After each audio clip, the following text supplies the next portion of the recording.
In this video, you'll create some appropriate categories for the photography site so that visitors can narrow down what they're looking for as they browse the website. You'll also use your categories to provide an intuitive navigation scheme for the content sidebar, and take a look at a category page, which is one of the archive pages provided in WordPress.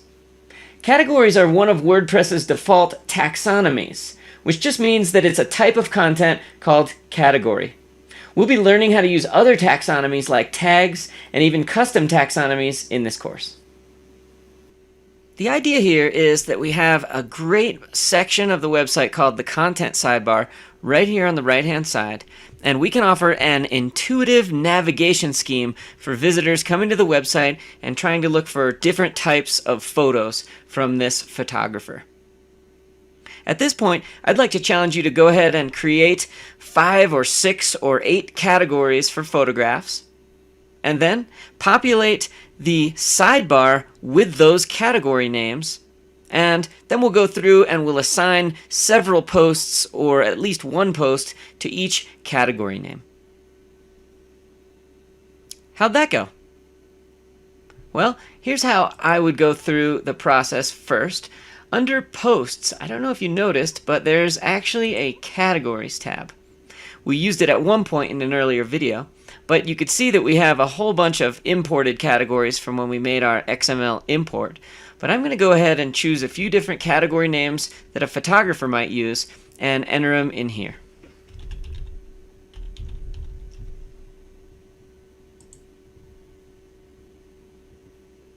As before, I've sped up the video to get through the process of creating each of these new categories a little bit faster.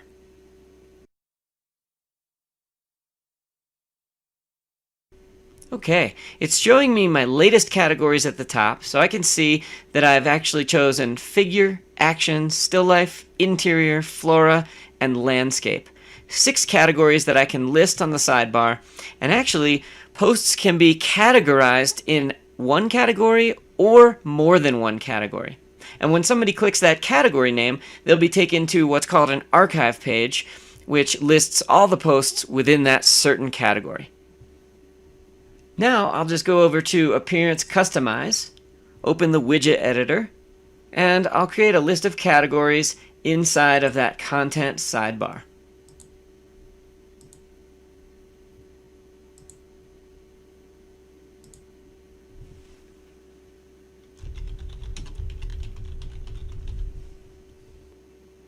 Now, as you went through this process, you may have noticed a couple of potential problems. One is that if a category doesn't have any posts in it, it doesn't actually show that category in the category widget. Also, all of these categories that came with our import are not ones that we really need. So the first thing I would do is go through to that categories list and delete all the categories that I don't need as a part of this web job. And then I would add a post to each of those categories so that I could see what it'll actually look like. I'll start by closing the customizer and then going back under Posts to the category page. And what I can do under bulk actions here is I can delete certain categories in bulk. So because I have so many I want to delete, and there's actually 72 categories, 4 pages of them. And in fact, I can go ahead and list all of those categories on the same page for bulk deleting if I want to. I can click Screen Options, and the number of items, I want to do, let's say, 100 items, because that's more than 72, and hit Apply. Every screen within the WordPress dashboard has a Screen Options drop-down that you can use to control what you want to see or how many items you want to see on the screen. What I'm going to do is click the checkbox next to name so that all of them are checked, and then I'm going to go through and look for the categories that I want to keep. Now, one thing I might want to do in terms of, all right, I'm not going to delete figure or flora.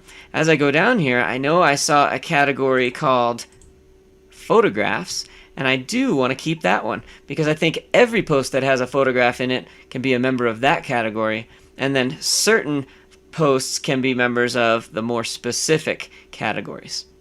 So there's photographs. I want to keep that one. Still life. Great, I think that's all of them. So I'll click Bulk Actions Delete. Now this just deletes the categories. It doesn't delete the posts within the category. If a post is left without a category, it will be set to the category uncategorized, which is actually non-deletable within WordPress. There we go. 1, 2, 3, 4, 5, 6 categories. Oops, it looks like I deleted one of the categories that I had created before. Can you remember which one it was? It must have been right near the top because it starts with A. I missed it before, but it's called Action. A lot of times when you type into a field and you need to remember something that you typed before, the drop down will help you. So I'll add that category back in. Now that I have these categories, there's 0 posts in most of the categories. There are 3 posts in the photographs category because I had created those posts and placed them in there before. But what I'll do now is go through to posts and I'll start to assign some posts to certain categories. I already know that I have post 3, 2, and 1. I can use the quick edit method for getting these into some of my categories. And really it doesn't matter which ones I choose. I'm really just setting it up so that I can see what categories look like in my navigation. And then, of course, when I set this content up with my client, I will have them be putting in photographs and making posts to the categories that they'd like in their website. Now, because I know that each of my photograph posts will have a featured image, I'm going to go ahead and select each one of the next 3 posts to have a category, and then I'm also going to go ahead and place a featured image within each of those after I've chosen categories for all of them.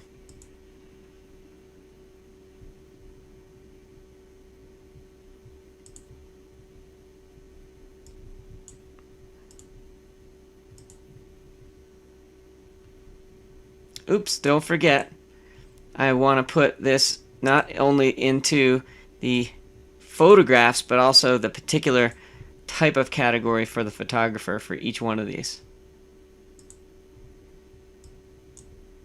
Photographs, yep, these ones are in photographs. Hello world. This one needs to come out of it uncategorized and be put into photographs. I'm just going through and setting up this category scheme so that I can see what my design will look like once I have categorized posts with featured images. Just one more task. I'm going to place a featured image within Hello World, HTML tags, and image alignment posts so that I have the 3 posts across the top and the 3 posts coming down right here on the front page having featured images, and I'll also have the categories area on the sidebar here. So I'll pause the video while I take care of that. As I finish up the last post here, I just want to show you that I've placed a featured image within each of the 3 posts, and for this one I'm also going to place another read more tag so that the whole post doesn't show its full length on the home page or the archive page there. I also want to let you know that I went in and I'm going to go ahead and change this featured image to the one that I edited. I went in and trimmed down 3 different images to a 2-to-1 ratio as we had in the previous videos. Great, now that that post is saved, we might be able to just go back to the home page and refresh the page and look at our work. Nice, now we're looking like a photographer's site. We've got 3 featured posts here. We've got featured images inside of the posts here and a photo categories widget on the sidebar. Nice, there's our footers. If I go back up and click one of the sidebar photo categories buttons, you can see that that shows a title, Category Archives Action, and that's the photo I had under the Action category. You can also see that the URL has the URL we're using /category/action.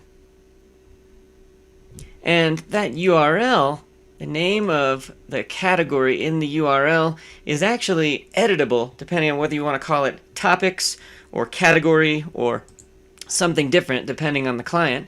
If you go back to the WordPress dashboard and under settings, permalinks, we're controlling the URLs in this area. And down below the common settings where we've chosen post name for our URLs, a little bit lower down are the optional changes, the category base and the tag base.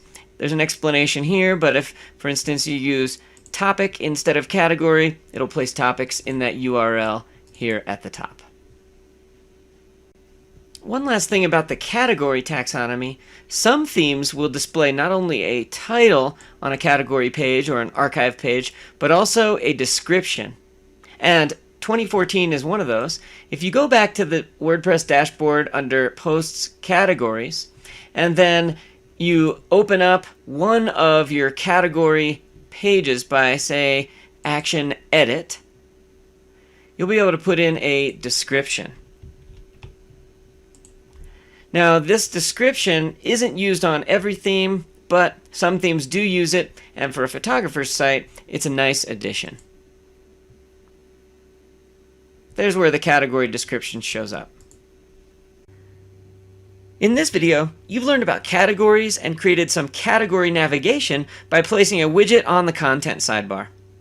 You learned that categories are one of WordPress's taxonomies, or types of content, and that archive pages are those that display a list of certain types of content. In this case, the category archive displays a list of posts within a certain category. Lastly, you learned that some themes can display a category description, which you can add in the category editing section of the WordPress dashboard. In the next video, we'll go over another included taxonomy called tags and compare it to categories. And you'll create another type of navigation called a tag cloud and learn about other ways to use tags. Let's get to it.